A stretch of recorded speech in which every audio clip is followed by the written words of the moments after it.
Asalaamu calaykum waraxmatullaahi wabarakaatu. Kulanti waxaan wanaagsan dhammaan asxaabteena family online qalbiga meel baad dunida ka joogtaan.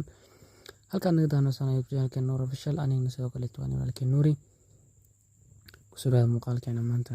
Taxneena maanta Kurle Cusmaan season 5 bilowgiisa xalqad 33 oo Soomaali. Intaan muuqaal gudan kale ka hor haday tahay markuu channelka soo boqotay fadlan daawada sanaa channelka subscribe noo saarto. Video like asaar sidoo kale comment aad noqoto fikirkiina aad u mahadsantiin. Muuqaalkeena maanta waa Kurle Cusmaan season 5 xalqadii 33 oo Soomaali. Seasonkii afraad ayaa dhammaysay sida ogeedin season 5 ayaa hadda bilowday. Insha Allah haduu leeyahay taxnaan sida dhayliga Jimcaha ayuu soo bixi doonaa. Balse maanta Arbaca ayuu soo baxay waan soo hormarnay insha Allah haduu leeyahay.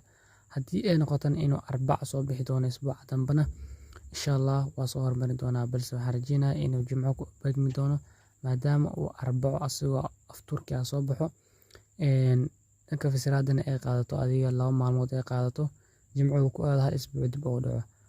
Insha Allah haduu leeyahay haddii suurta gasho in Arbaca ama Khamiis uu soo baxo insha Allah waa soo hormarnayna haddii ay dib u dhacdana Jimco ayuu soo bixi doonaa hal isbuuc ay noqoto inuu dib u dhaco.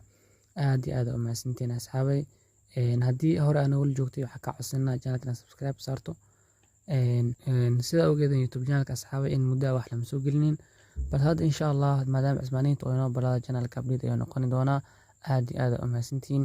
Haddii nala soo gaartay gabagabada muuqaalka fadlan daawada waxa ka codsanaa channelka inaad subscribe noo saarto video like asaarto sidoo kale comment aad noqoto fikirkiina aad u mahadsantiin asxaab. Haddii aan nala soo gaartay gabagabada muuqaalka fadlan please oo channelka subscribe ku saarneen waxa ka codsanaa channelka inaad subscribe noo saarto video like asaarto sidoo kale comment aad noqoto fikirkaaga aad u mahadsantiin asxaabay.